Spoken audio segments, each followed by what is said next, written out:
اپنی بیٹی کی شادی میں 400 500 آدمیوں کو باراتی بنا کر لانے والوں، اور اپنی بیٹی کی شادی میں لمبا چوڑا جہیز دینے والوں، اور جہیز کے معاملے میں اتنا کشادگی اختیار کرنے والوں کہ پھر ہماری سماج میں جہیز نہ ملنے کی وجہ سے کوئی عائشہ بن کر احمد آباد کی سابرمتی ندی میں کود کر اپنی جان دے دیتی ہے، تو کبھی کوئی کلکتہ کی جمیلہ حیدرآباد کی ہوٹل میں 20,000 روپے میں نیلام کر کے بیچ دی جاتی ہے، اور پھر وہ پھانسی کے پھندے میں پنکھے میں اپنی اوڑھنی یا اپنی چادر لپیٹ کر پھانسی کا پھندا بنا کر ہمیشہ کے لیے خودکشی کر لیتی ہے۔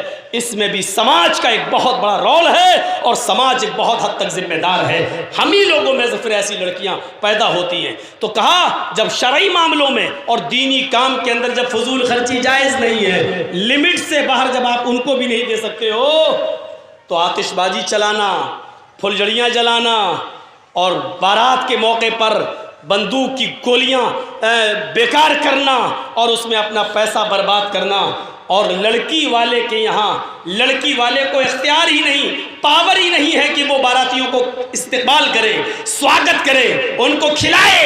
نہ اللہ کے رسول نے لڑکی والوں کو لڑکے کے ماں باپ کے ذریعے لائی ہوئی بارات کو کھلانے کا حکم دیا ہے، نہ شریعت میں اس کی کوئی دلیل ملتی ہے کہ اللہ کے رسول نے کبھی زندگی میں لڑکی والا بن کر یا کسی صحابی نے اپنی لڑکی کی شادی کی ہو تو صحابہ کو کھانا کھلایا ہو۔ ولیمے کا حکم ہے، لڑکے والے کو اجازت ہے، وہ چاہے تو کھلائے اور جتنا چاہے کھلائے، جس حد تک کھلانا چاہے کھلائے، یہاں تک کہ 2-4 دن بھی کھلا سکتا ہے تو کھلائے، وہاں اجازت ہے تو وہاں کوئی ممانعت نہیں ہے۔ لیکن لڑکی والے کے ہم فضول خرچی کر رہے ہیں۔ میرے بھائیوں، جب شرعی کاموں کے اندر اجازت نہیں ہے تو غیر شرعی کاموں میں اجازت کہاں سے مل گئی؟ یہ اشارہ ہے آج میرا۔ تم ان کے حقوق ادا کرو، کس کس کے؟ وآتی ذی القربى، اپنے قرابت داروں کے، والمسکین، اور مسکین ضرورت مندوں کے، وابن السبیل، اور مسافروں کے، ولا تبذروا تبذیرا، اور تم اس میں فضول خرچی نہیں کر سکتے ہو، ان کو بھی ایک لمٹ تک، ایک متعینہ مقدار تک دے سکتے ہو۔ ان المبذرین کانوا اخوان الشیاطین، کہ فضول خرچی کرنے والے شیطان کے بھائی ہیں۔ اللہ رب العالمین نے کلیئر کر دیا ہے، جو فضول خرچی کرتے ہیں وہ شیطان کے بھائی ہیں، شیطان کے بھائی۔ اچھا، اب ہمیں کرنا کیا چاہیے؟ قرآن ہمیں ایک اصول بتاتا ہے، فضول خرچی بھی نہ ہو اور بالکل مٹھی بند بھی نہ ہو۔ ایسا نہ ہو کہ آپ لوگ اتنا تنگ ہو جائیں، اب جب آدھا کلو گوشت میں ہمارے گھر کا کام چل رہا ہے تب 100 ہی گرام لا کے دو، اسی میں چلا شوربہ بڑھا لے۔ ایسے بھی کچھ لوگ ہوتے ہیں، مولانا صاحب نے کہہ دیا فضول خرچی جائز نہیں، اب آدھا کلو بھی نہیں آئے گا، اب 200 گرام لائیں گے، اسی میں شوربہ بڑھاؤ کھا، اب اتنا بھی نہیں۔ وَإِذَا أَنفَقُوا لَمْ يُسْرِفُوا وَلَمْ يَقْتُرُوا وَكَانَ بَيْنَ ذَلِكَ قَوَامًا۔ ایک اصول بتا دیا، ایک ضابطہ بتا دیا اللہ تبارک و تعالیٰ نے کہ اللہ کے بندے تو وہ ہیں، نیک اور سچے بندے تو وہ ہیں کہ جب خرچ کرتے ہیں، جب خرچ کرتے ہیں، وَالَّذِينَ إِذَا أَنفَقُوا لَمْ يُسْرِفُوا، تو حد سے زیادہ نہیں، وَلَمْ يَقْتُرُوا، اور بالکل مٹھی بند بھی نہیں کر لیتے ہیں کہ خرچی نہ کریں، نہ بہت زیادہ نہ بالکل کم۔ وَكَانَ بَيْنَ ذَلِكَ قَوَامًا، وہ بیچ میں رہتے ہیں، درمیان میں رہتے ہیں۔ بیچ کا اعتدال کا راستہ اللہ رب العالمین کو پسند ہے، درمیانی راستہ ہمیں اور آپ کو اپنانا چاہیے، درمیانی راستہ۔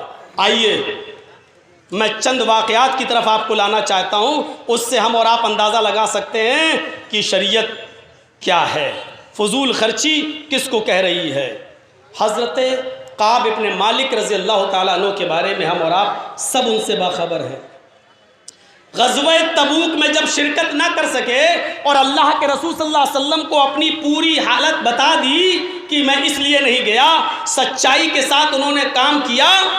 سچائی شروع میں پریشان کرتی ہے لیکن بعد میں راستہ نکالتی ہے۔ سچ پریشان تو ہو سکتا ہے لیکن پراجت نہیں، ہار نہیں سکتا ہے۔ سچ بولنے والا یا سچائی پہ چلنے والا کچھ دنوں تک مصیبت اور پریشانیوں میں مبتلا تو ہو سکتا ہے لیکن سچائی کو شکست ہو جائے یہ نہیں ہے۔ سچائی ایک دن ابھرتی ہے، سچائی ایک دن اپنا لوہا منواتی ہے، سچائی ایک دن صداقت کا اعتراف کراتی ہے۔ کعب ابن مالک کے بارے میں حکم نافذ ہوتا ہے اے قاب تم غزوہ تبوک میں شرکت نہیں کر سکے، اس لیے ابھی تم سے دعا سلام لوگوں کا بند کیا جاتا ہے۔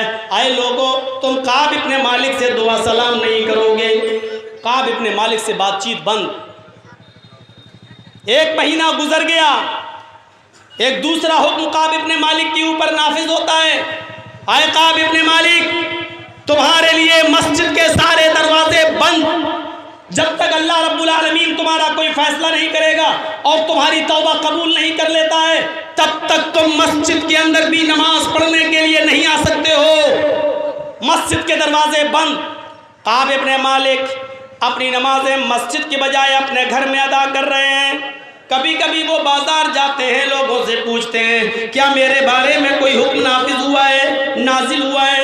لوگ ان سے منہ چھپا لیتے ہیں، کوئی ان سے دعا سلام کرنے کے لیے تیار نہیں ہے، کوئی ان کو دیکھنے کے لیے تیار نہیں ہے۔ سوشل بائیکاٹ بہت خطرناک چیز ہوتی ہے۔ سوشل بائیکاٹ، جس طرح مدرسے کی کمیٹی بن گئی ہے اور مسجد کی کمیٹیاں بن جاتی ہیں، ایک کمیٹی آپ بنا کر دکھاؤ کہ جہیز جو دے گا، جو لے گا، ہم اس کو نہ تو اس کے نکاح میں شامل ہوں گے، نہ اس کی موت مٹی میں ہم شامل ہوں گے، نہ اس کو اپنے معاشرے اور سماج میں ہم اس کو اپنی خوشی میں آنے دیں گے۔ آپ سوشل بائیکاٹ کا ایک قانون بنا کر دیکھ لیں اور پھر آپ دیکھ لیجئے کہ کل کیسے نہیں رکتا آپ کا جہیز۔ آپ دیکھ لیجئے جہیز جیسی لعنت ہمارے معاشرے سے ختم کیسے نہیں ہوتی ہے۔ لیکن یہ کام نہیں کر سکتے ہیں، ہم جیسے مولوی یہ کام ہونے نہیں دیں گے، کیونکہ ہمیں بھی تو اپنے بچوں کی شادی کرنا ہے، ہمیں بھی تو جہیز لینا ہے۔ ابھی ہم علماء ہی اگر ایک میٹنگ بنا کر تیار ہو جائیں اور اپنے آپ کو لیس کر لیں کہ جو جہیز دے گا اور لے گا ہم اس کا نکاح نہیں پڑھائیں گے، ابھی دیکھیے جہیز کہاں سے کہاں آ جائے گا۔ آدمی ڈھونڈیں گے نہیں، بغیر جہیز کا نکاح کرنے کے لیے تیار ہے۔ معاشرہ ابھی اصلاح کی ڈگر پہ آ جائے گا، لیکن کسی حد تک ہم علماء بھی ذمہ دار ہیں، ہمارا سماج بھی ذمہ دار ہے۔ مدرسوں کی کمیٹی بن سکتی ہے اور مدرسے چل سکتے ہیں، مسجد کی کمیٹی بن سکتی ہے اور مسجد بنائی جا سکتی ہے۔ پھر کیا بات ہے کہ معاشرے میں جہیز کے خلاف ہماری میٹنگ نہیں ہوتی ہے اور ہمارا سماج اس کے لیے ایکشن نہیں لیتا ہے؟ پھر جہیز کیوں نہیں رک سکتا ہے؟ اگر مدرسے چل سکتے ہیں تو جہیز کیوں نہیں رک سکتا ہے؟ لیکن ہم ایسا نہیں کر سکتے ہیں۔ کیونکہ سماج میں جو سربردہ لوگ ہیں، جو چودھری اور مکھیا اور سرپنچ لوگ ہیں، وہ جہیز کے خلاف میٹنگ نہیں کریں گے اور کمیٹی نہیں بنائیں گے، کیونکہ مکھیا کو بھی تو اپنے لڑکے کی شادی کرنا ہے اور 4 ویلر لینا ہے، اس کو بھی تو شادی کرنا ہے اور اپنے بچوں کی اس کو بھی تو مال لینا ہے، لڑکی والوں کے اوپر پریشر بنانا ہے، یہ ہوتا ہے۔ قاب ابن مالک کو مسجد میں آنے سے روک دیا گیا، گھروں میں نماز پڑھ رہے ہیں۔ پھر کچھ دن گزر گئے، کچھ دن گزر جانے کے بعد ایک اور حکم نافذ ہوتا ہے۔ اے قاب ابن مالک تمہیں تمہاری بیوی سے الگ کرنے کا حکم دیا گیا ہے، تم اپنی بیوی سے کسی قسم کا فائدہ حاصل نہیں کر سکتے ہو۔ قاب ابن مالک اللہ کے رسول کا ہر حکم مان رہے ہیں، کہتے ہیں اے اللہ کے نبی کیا میں اپنی بیوی کو طلاق دے دوں؟ بیوی سے الگ ہو جانے کا مطلب کیا ہے؟ تب اللہ کے نبی نے فرمایا نہیں، بیوی کو طلاق مت دو، لیکن ان سے کوئی خدمت نہیں لے سکتے ہو۔ ایک شوہر بیوی سے جو خدمت لیتا ہے اس خدمت سے منع کر دیا گیا ہے۔ حضرت قاب ابن مالک کہتے ہیں ایک ہی خدمت، کیا میں تو اب کوئی خدمت لینے کے لیے تیار نہیں ہوں۔ اللہ کے نبی کا حکم جب آ گیا تو آپ نے قاب ابن مالک نے اپنی بیوی کو اس کے مائکے بھیج دیا۔ میری بیوی جب تک اللہ تعالیٰ میری توبہ قبول نہیں کر لیتا اور میرے لیے کوئی راستہ نہیں نکل آتا تب تک کے لیے تم اپنے گھر چلی جاؤ۔ قاب ابن مالک اپنی بیوی کو اپنے گھر میں یعنی اس کے مائکے اپنی سسرال میں بھیج دیتے ہیں۔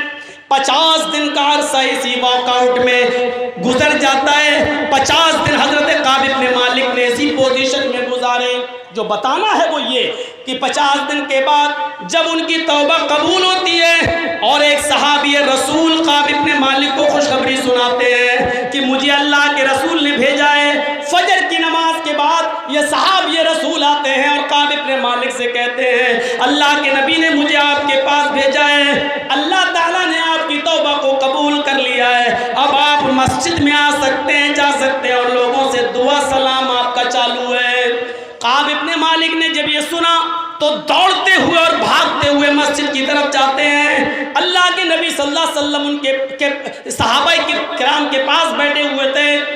قاب ابن مالک کو صحابہ نے دیکھا مسجد میں داخل ہوتے ہوئے تو ہر ایک صحابی ان کو مبارکباد دے رہا ہے، اے قاب ابن مالک مبارک ہو،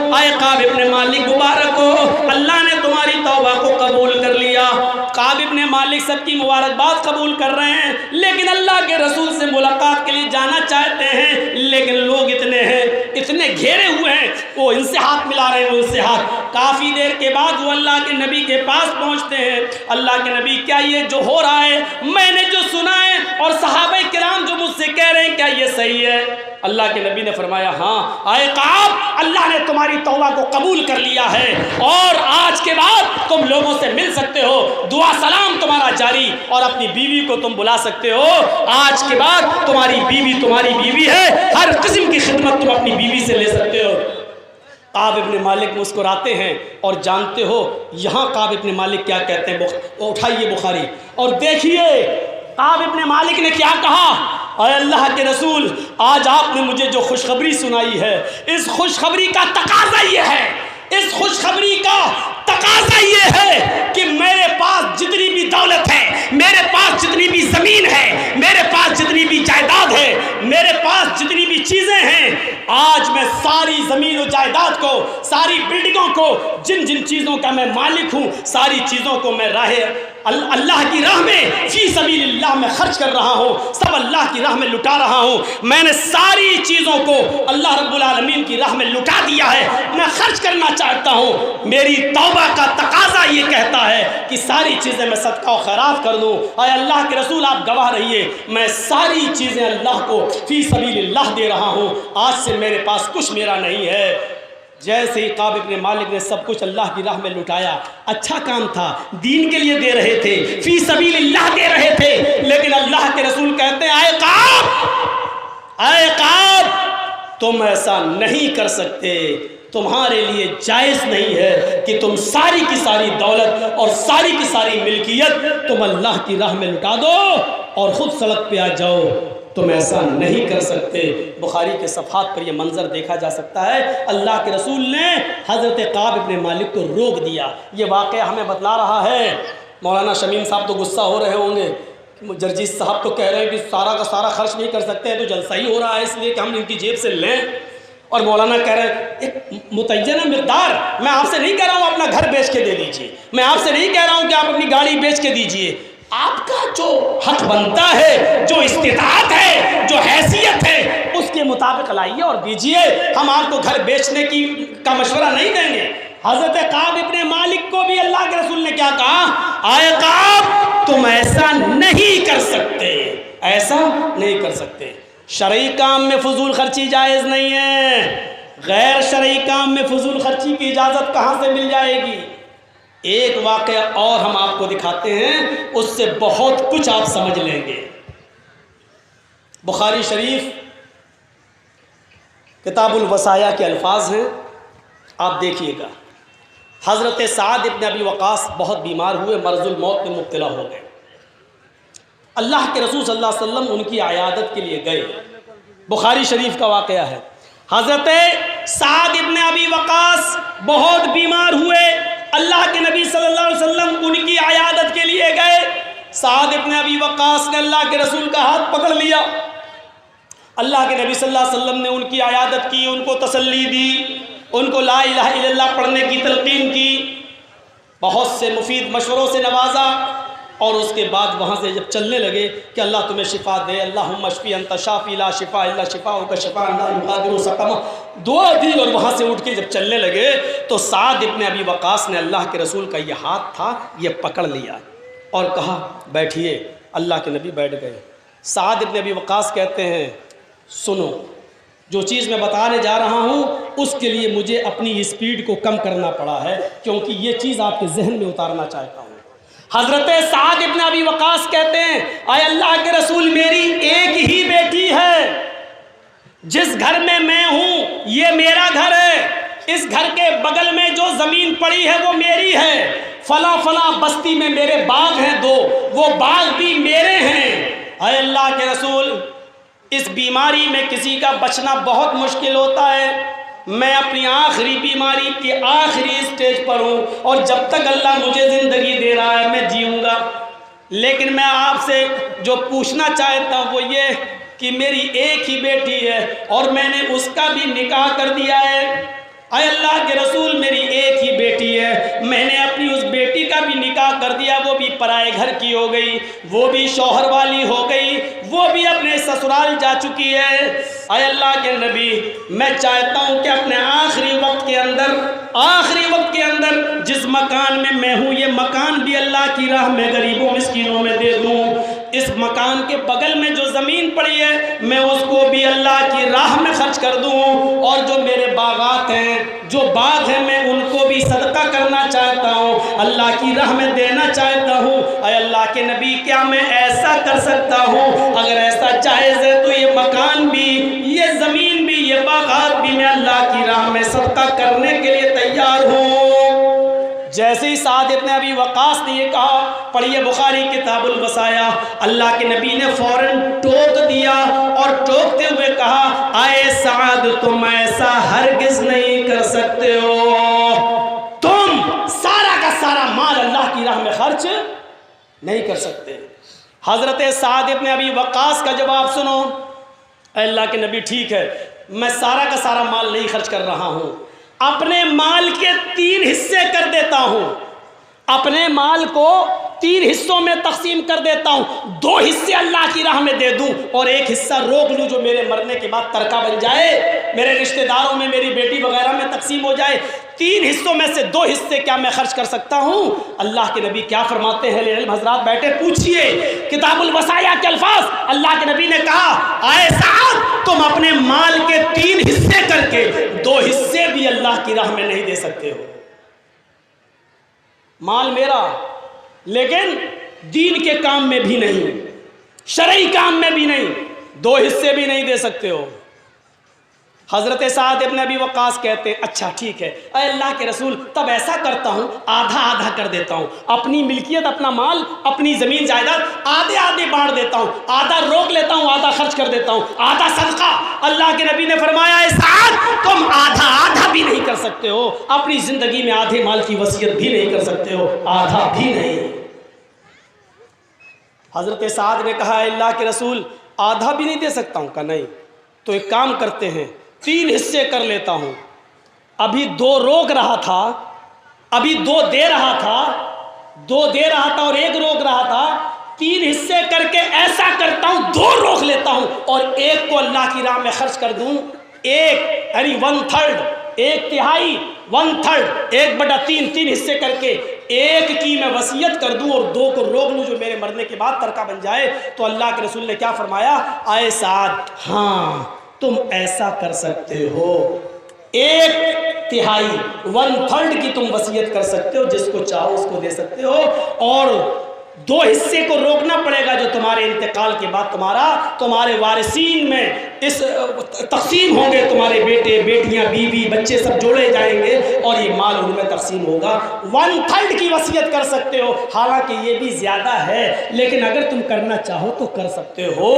پورا واقعہ بیان کرنے کا صرف میرا مقصد اونلی اتنا تھا کہ دین کے کام میں غریبوں اور مسکینوں کے لیے بھی سارا مال خرچ کرنے کی اجازت اللہ کے رسول نہیں دے رہے ہیں۔